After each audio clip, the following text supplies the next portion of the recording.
Bienvenue sur Juste un fan de foot, la chaîne dédiée aux passionnés de football aujourd'hui. Plongeons dans les moments forts et les chiffres marquants autour de ce PSG AS Saint-Étienne, 17e journée de Ligue 1, qui s'est jouée le dimanche 12 janvier 2025. Installez-vous confortablement et pensez à vous abonner, aimez cette vidéo et partagez vos impressions en commentaire.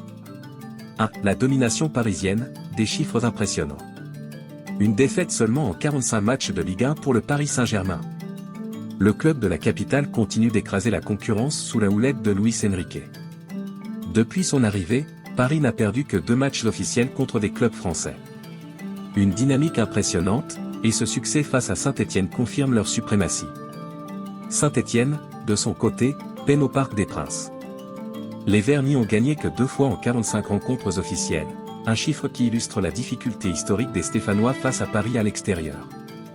Aimez s'il vous plaît cette vidéo si vous êtes impressionné par cette domination et partagez votre avis sur la série de victoires parisiennes. 2 premiers matchs de l'année à domicile, un défi maîtrisé. Paris démarre bien ses années au Parc. Depuis 2019, les Rouges et Bleus n'ont plus perdu leur premier match officiel de l'année à domicile, avec une série désormais portée à 5 victoires consécutives. Une statistique qui souligne la régularité et la capacité du PSG à répondre présent dès le début d'année. En Ligue 1, il faut remonter à 2010 pour retrouver une défaite parisienne lors du premier match à domicile. Cela fait donc 14 matchs sans échec dans ce contexte particulier. Auteur face aux Verts de sa 13e victoire de la saison en championnat, le Paris Saint-Germain est désormais invaincu après 17 journées d'une saison de Ligue 1 pour la 5e fois de son histoire. Aux côtés de la Juventus Turin, Paris est l'une des 2 équipes toujours invaincues en championnat parmi le top 5 européen. De bon augure pour la suite, alors que le club de la capitale pointe en tête de l'élite à mi-parcours pour la 11e fois lors des 14 dernières saisons de Ligue 1. Fort de ce nouveau succès face à une formation qui évoluait en Ligue 2 la saison passée, les Parisiens n'ont perdu aucune de leurs 36 dernières réceptions d'un club promu dans l'élite, 32 succès, 4 nuls. Dans l'Hexagone, seul Nantes a connu une plus longue série du genre, 45 matchs entre 1964 et 1980. Et à l'extérieur aussi, les Rouges et Bleus se montrent sans pitié face aux promus, puisque Paris a remporté 9 de ses 10 derniers matchs de Ligue 1 face à des expansionnaires de Ligue 2, l'exception étant le match nul à Auxerre le 6 décembre dernier, 0-0. 3. Zlatan Ibrahimović, toujours recordman. Avec 14 buts inscrits face à Saint-Étienne, Zlatan Ibrahimović reste le meilleur buteur parisien contre les Verts. Il devance des légendes comme Edinson Cavani 12 buts et Mustapha Daleb 11 buts. Un héritage qui rappelle l'importance de ces figures emblématiques dans l'histoire du PSG. Quel est votre but préféré marqué par Ibrahimović contre Saint-Étienne? Partagez-le en commentaire. 4. Une série d'invincibilité historique. Le PSG reste invaincu face à Saint-Étienne depuis 25 matchs officiels, une série impressionnante qui remonte à novembre 2012. Si Paris poursuit sur cette lancée, il pourrait bientôt dépasser leur record absolu de 30 matchs sans défaite contre Angers.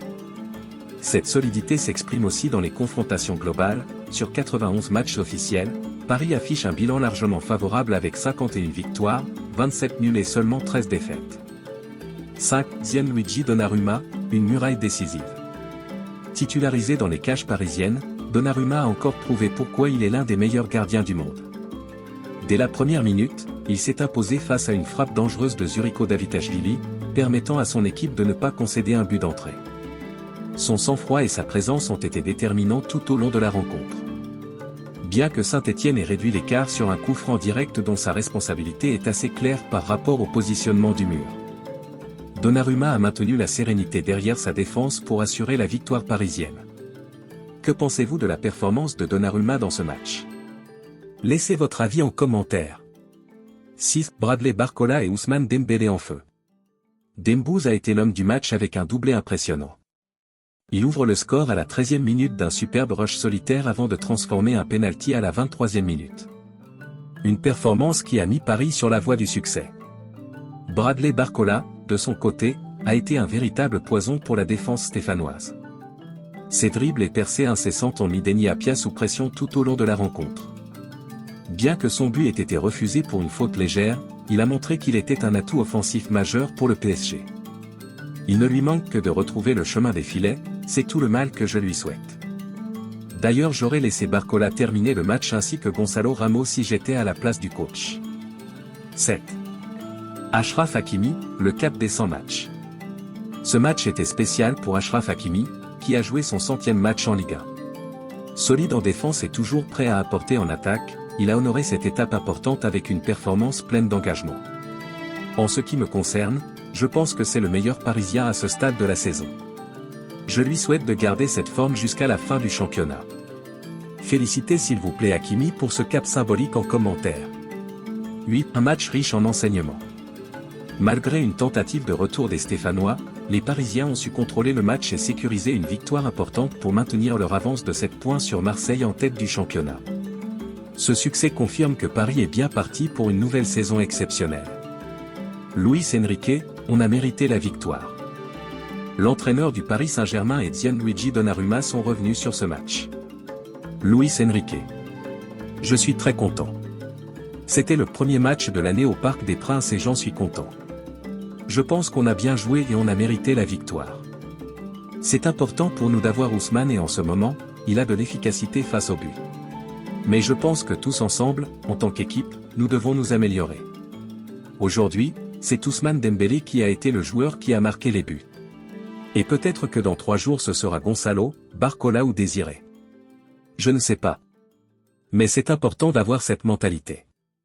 Gianluigi Donnarumma. C'est important de continuer comme ça. Les premières minutes de match n'étaient pas très bonnes, mais après je pense que tout le monde a fait un très bon match. Tout le monde a beaucoup de confiance, moi aussi. Il faut gagner beaucoup de matchs, mais penser match après match. Et maintenant on va penser à la Coupe de France, après au championnat, et encore après à Manchester City. C'est notre objectif. Prochain rendez-vous, un déplacement à Clermont-Ferrand pour affronter le FC Espali en Coupe de France. Une occasion de poursuivre sur cette lancée victorieuse. Espali, PSG, les premiers indices sur la compo. Le charme de la Coupe de France revient, le PSG va affronter le FC Espali Saint-Marcel ce mercredi. Voici la compo probable des Parisiens. Le FC Espali Saint-Marcel se prépare à un moment historique, affronter le Paris Saint-Germain en 16e de finale de la Coupe de France le 15 janvier. Pour ces joueurs amateurs, c'est une opportunité unique de se mesurer aux stars du football mondial comme Hakimi et Dembélé. Kevin Portal, attaquant du club, décrit cette rencontre comme un rêve de gosse. Mais côté compo, Luis Enrique, le coach parisien, a beaucoup fait tourner ce week-end contre l'AS Saint-Étienne. Une équipe remaniée est encore probable, car le PSG aura 2 matchs à jouer et voir revenir la terrible Ligue des Champions. Marquinhos sera-t-il remis également? Suspense. La compo probable selon 11 mondial, Safonov, Zag, Hernandez, Kempembe, Beraldo, Zaïre Emery, Mayulu, Neves, Lee, Ramos, Doué. Merci d'avoir suivi cette analyse sur Juste un fan de foot. Si vous avez aimé cette vidéo, n'oubliez pas de vous abonner, d'aimer et de partager vos commentaires. Que pensez-vous de la performance du PSG dans ce match? Quels joueurs vous ont le plus impressionné? Nous attendons vos avis avec impatience. À très bientôt pour une nouvelle vidéo. Allez Paris et vive le football!